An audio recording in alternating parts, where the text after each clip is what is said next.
Now, to understand selflessness, we first need to take a step back and acknowledge two lenses or levels for interpreting reality from the Buddhist perspective. There's the lens of relative truth and the lens of absolute or ultimate truth.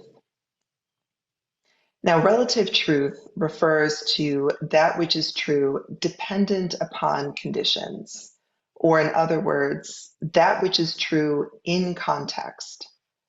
Whereas absolute truth refers to that which is true unconditionally, regardless of context. We could be in any context or setting, and it would still be true no matter what. Now, from the perspective of relative truth, I'm pretty real. I feel real. I know I'm not an AI generated avatar talking to you. I have a real human body that I care about, and I also have an identity that I care about that is meaningful. Among many identities I hold, I could describe myself as a mixed race millennial woman, a spouse, a cat mom, a North Carolinian. These are all very real, tangible realities to me. Now, how would you describe yourself? Chances are you might describe yourself by the setting you live in, or the roles you play, the things you do, the identities you hold, maybe the values or ideas that inspire you. And chances are the ways you describe yourself are real and meaningful to you and have real implications for how you walk through the world. But notice how all these markers of self are influenced by entities outside of you or by phenomena that began before you physically arrived here. So, what happens when we shift our lens from relative truth to absolute truth? When we remove all those contextual cues and try to find Lou or you or anyone else from the absolute truth perspective. According to Buddhist Madhyamaka philosophy, if a self truly did exist in the absolute truth sense, we would have to be able to show that it is a singular entity, that it is independent of its surroundings, and that it is enduring or permanent.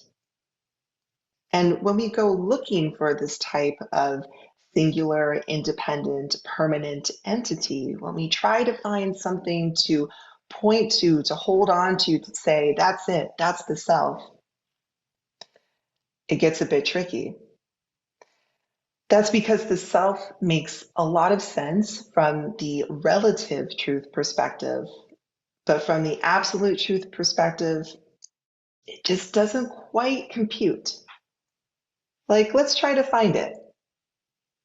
Perhaps you could say the self is the body, right? That feels relevant. My body is involved in most of the experiences I have.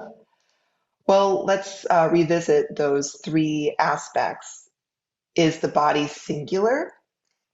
Well, we know the body is made up of many parts, and our cells are constantly dying and regenerating.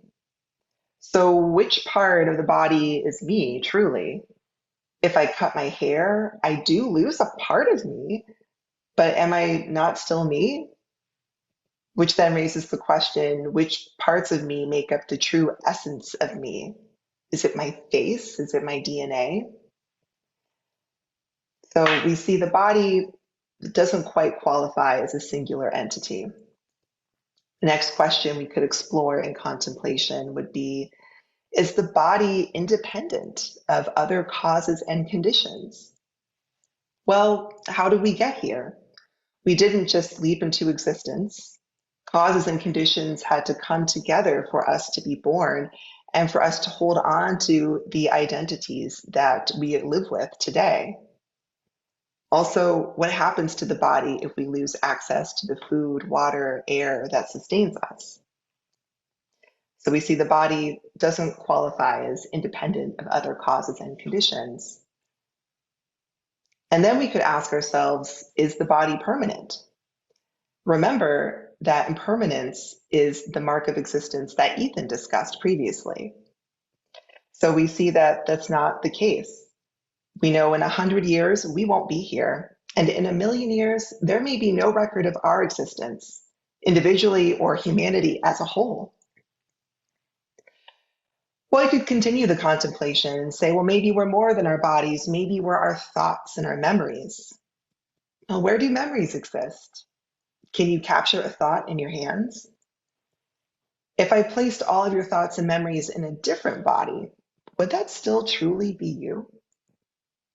So even when we consider mental activity and something that's not so tangible, we see that this self is still not singular, independent, or permanent either.